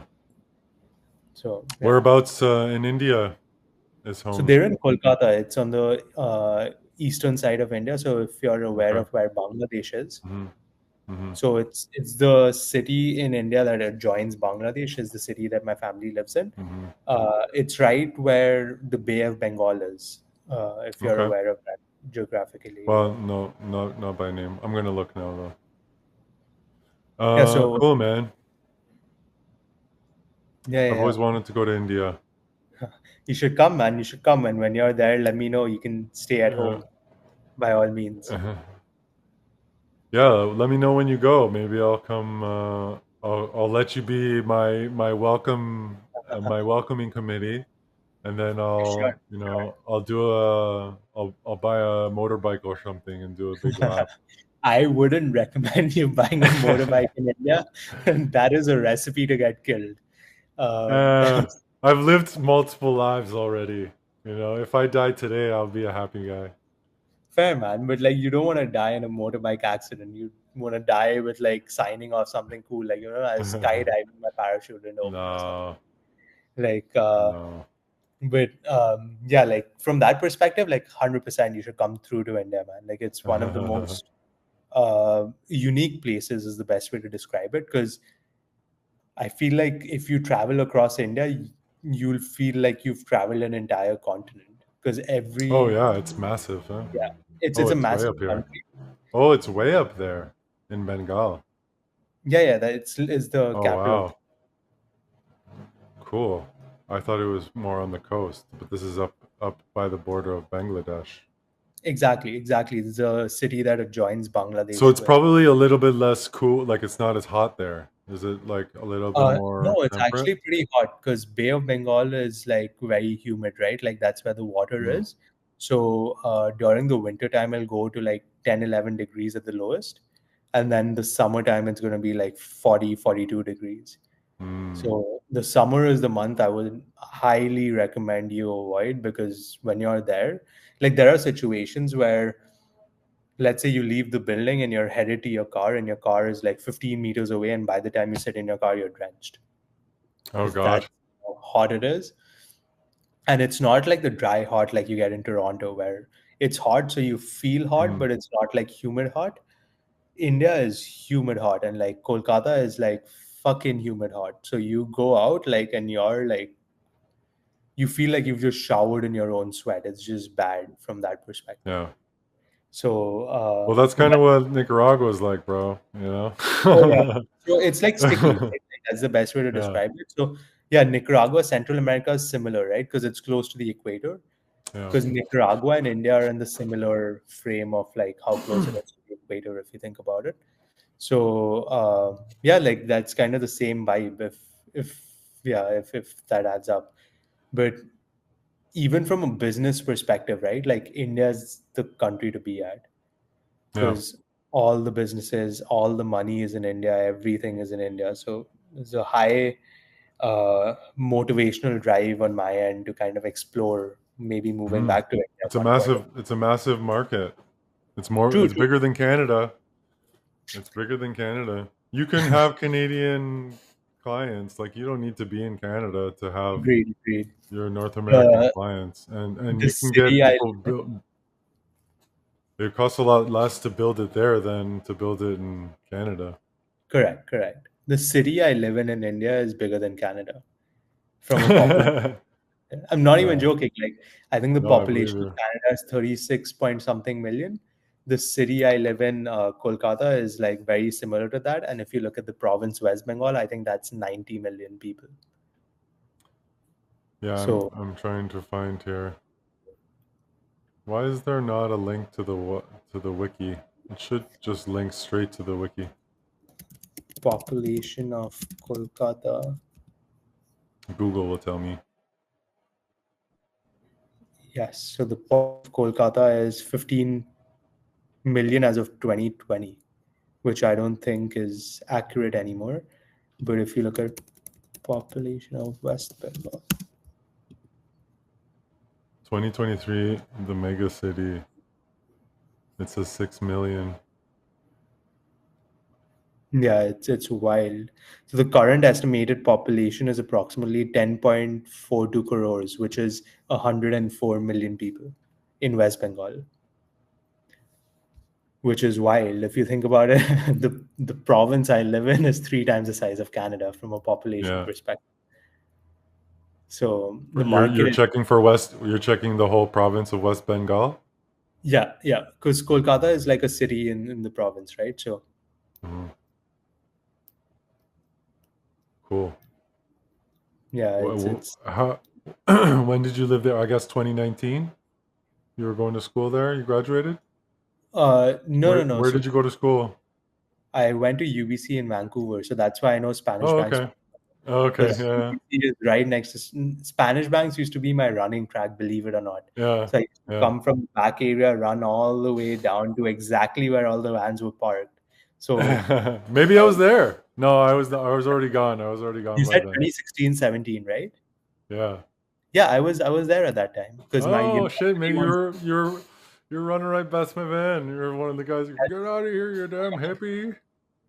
because Oh, that's funny, bro. I used to it spend every Sunday at Wreck Beach. That was my oh every Sunday. man, I'm telling Those you, we those are my probably people. That's probably run into each other. so Because if funny, eh? in the winter, like there was the polar bear swim Yeah. that happened at Reg Beach, and then because Reg Beach, so you know how you go down from Reg Beach, right? Right, the stairs there. And So 200 the steps, yeah. exactly, so the apartments right opposite Reg Beach was the housing Oh, I yeah. was. Were yours? Oh, nice. So it was called Marine Drive Residence. So when I was at UBC, Yeah, I was living in that literal sweet. apartment. So I didn't uh, go there in the wintertime. I was a summertime guy. I was one of those yes, people running around naked. in Reg Beach, I have a very funny instance of people running around naked. I ran into one of my professors who was naked in Reg Beach. It, Nice. just say I could Was it never. awkward? It sure was. I could Well, yeah. never see them the same way again. You know, like That's that's one of those places that changes your perception about reality, right? You like when you're comfortable walking around naked because everybody else is doing it. yeah, It helps you give less fucks. This was in agree. the time when I was going to transformative music festival like Shambhala and Right, Burning right, Man. Like you start seeing the world outside of the lens of the way our parents and the media would want us to see it, and you correct. realize that there's more ways to live life than what we've been presented with. And that totally paved the way for me living in a van and me traveling the world and never looking back. So, you know, No, that absolutely those, makes sense. And also the other thing I've seen, and I don't know if you realize this along your travels as well, is in Vancouver specifically, people are just a lot more open than they are in Toronto to mhm, so many things, right? Like even things like Reg Beach, mhm.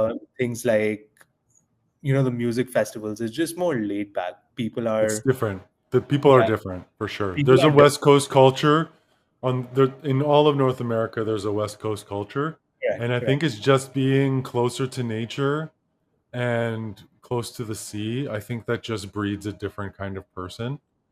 And another thing that's unique about Vancouver is that it's very transient. You have a lot of people who are just there for a couple years, correct. and all those people, like as soon as they get a taste for that different culture, they just like go all in, and all of a sudden they're joggers, or they're, wooks as we call them. They're just like dressing like they, what are the pants, uh like in Southeast Asia, you wear these pants. They're just like very All thin material. the What do you Thailand call ones, them? the pajamas. Yeah. Well, what would I call them? I have a name for them, but I can't think of them right now. But yeah, Oh, you I know just like what they're talking you about. just The one. start dressing completely different, and like, you become somebody that you've never been before. And your parents are like, "Oh, what happened to you? The West Coast has changed you." But I think it's like when people realize that life can be, whatever they make it out to be, it's just like it changes you as a person. And people Agreed. who live in Vancouver and never been anywhere else, they're just as liable to suffer that same fate, right? Because we're all programmed by television and Hollywood and what our parents say, and the rules that they impose on us. And it's like if you never become a person who can like break those rules and like live your Right. own way, then you just kind of become a really curmudgeon-y old, you know fart. You just live to pay rent, and everything you spend money on is so that you can make money so that you can pay your rent. You buy a car, you buy all this nice clothes so that you can go to the office and you can work for 8 hours for somebody else's dream so that you can afford your house. Correct. It's just like this vicious cycle that people get stuck in, and they never actually live, you Yeah. know? Well, I And feel you, but like it's a even disease. the issue is like in today's day and age, like success is so different, right? Like even from my perspective, like for you, like, you've been part of so many things, you've lived life in so many different ways, you've seen a lot of different things. But like, for example, like in my head, I'm like, to be successful, you need to make like X amount of money, or like you have to Hmm. do XYZ, or you need to like Hmm. really kill it in like this specific space or whatever it is, right? So what's happened is there are so many like people trying to do the same thing, and like this definition of success is becoming narrower Hmm. and narrower, where like people who make money, people who are like killing it in their job is what success has come down to, and not necessarily like people who are living a Hmm. fulfilling life. Well, there's a difference between wealth and success. And Agreed. to be wealthy, there's 8 things that you have to be successful in. And I think a lot of people are just super focused on one of those kinds of success, which is making money. But there's success in social relationships. There's success in control of your time. There's success in agency. There's success in, in all these other ways. And I think Hollywood, there's success in romantic relationships, in personal relationships, and we really get like programmed to think that all those other things will come once we have money. And so Correct. we get stuck into this idea that we have to, chase the money.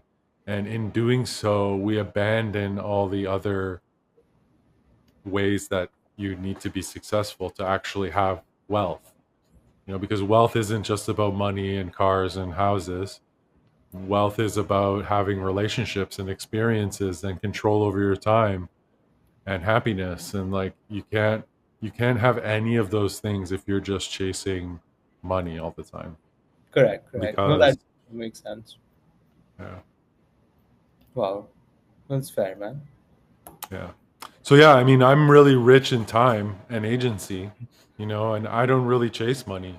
I want to help other people build their businesses because I believe that if I help enough people build their businesses, that they'll keep coming back to me to help them when their businesses grow. And it's like an investment. It's an investment in those people that as long as you nurture those relationships, right? As long as you nurture those relationships, He agrees. the money's coming. The money's around the corner. It's like Right. my ambition is to just help as many people as I possibly can. Because yeah, business. I've been a solo. I started my first business in 2000. I was 17 years old. Me and my friends were in a band, and we would do shows for the elementary school dances. When you have a graduation dance or whatever, they would do two sets of 30 minutes of music, and in between, I would be the DJ. I was a DJ at 17 years old, Wait, no way. and we would make $250, $50 each. And once we did one, like we were a shoe in for the rest of them. Like there are 8 or 10 schools in the board, and so we got like for 2 or 3 years we would get all these. We would have 10 shows per year. Wow. It was all seasonal. It was the end of the year. Maybe we'd get a spring break dance, or like a welcome back dance or something like that. But yeah, we were just like the default entertainment for the elementary schools, and they would give us a playlist of songs, and I would just download them, and we would we'd entertain these young adults. And yeah, that was my first entrepreneurial experience. I made us a website. I made them a website. And then Right. after I made them a website, like other bands and DJs would ask me to make them a website. And that's how I started in technology, basically. Up until then, I was just kind of a student of technology. My dad is a tech entrepreneur as well, so there were Right. always computers around. And like back in the day, like we didn't have operating systems. To use the computer, you had to kind of code a little bit. You had to understand the concept of, like commands and functions, and building arrays of lists. And so like back in the day, if you wanted to have an operating system, if you wanted to make an interface to like to load your programs, you would have to have a little program that you would load, and it would show you a list of things, and you would say, you'd press 1 to do this and press 2 to do that, and you'd make like your own little operating system. Right, right, And that's what computers were like in the 90s, before Windows XP came out, or Windows 3.1, I guess. And then yeah, by the time I was 17, I was like making websites better than most graduates, right, because I was doing it for fun. I was using Photoshop and Illustrator to make my websites, and I would cut it up inside of Photoshop, and then I would take the HTML and I would form the HTML because I knew HTML by then. And so I was making websites better than most professionals were, as a teenager. And so I went into post-secondary. Basically I could have taught my first year of school, because the teachers were kind of, they were kind of not good either at the time. right, right, And yeah, I was making money in the industry before I'd even gone into post-secondary, much less during post-secondary. I didn't even feel like I needed post-secondary. I was just doing this for my parents, right, right, and so and so yeah, I didn't take school super seriously because my philosophy about school is like, or post-secondary specifically, university, it's about university is there to teach you how to teach yourself, and I was going into university already teaching myself the things I needed to know. I already had the curiosity, I had access to the knowledge. There were, I didn't have the network. Like, university is also about building your network and finding like-minded people. And I wish I had understood that then. I didn't really have a community mindset, but I had people around me who I could ask questions and understand things that were beyond me, correct, which is something else that school is for. Because I had my dad and I had his peers, right? I could be a little inquisitive kid about, oh, why, but why? I want to do this. Why doesn't it work? And they right, would just laugh at me and be like, oh, you forgot the curly brace. You have to add a scope to this, And I'm like, oh, well, I'm 7 years old. Fuck off. So yeah, I mean, I learned a lot of things the hard way, but it was always like as a student of those things, and so it's just been a lifelong pursuit of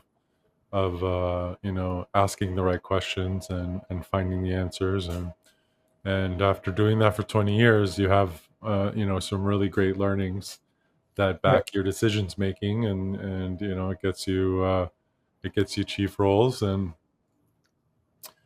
yeah, so yeah, it's been a journey. So the last 10 minutes, buddy, you want to drop your socials? Yeah, for What's sure. your how do people follow you on social, for your company or for yourself? For sure, for sure. So I think if you want to reach out to me personally, the best way would be through LinkedIn. So you can reach out under Abhijit Kejriwal, Abhijit. Surname is Kejriwal. And if you're a backpacker who is looking to kind of find hostels worldwide, check out hostelmatch.com. You can use our website or even reach out to us on Instagram. Well, that was Abhijit from HostelMatch, a platform for backpackers to book the right hostel for them so that they can make the right choices when they are taking the leap of their own into the unknown world of hostel hopping. I really appreciate Abhijit for taking the time to chat with me today. In the coming weeks, we have a few other guests from my communities to listen to their stories, to hear what drives and motivates them.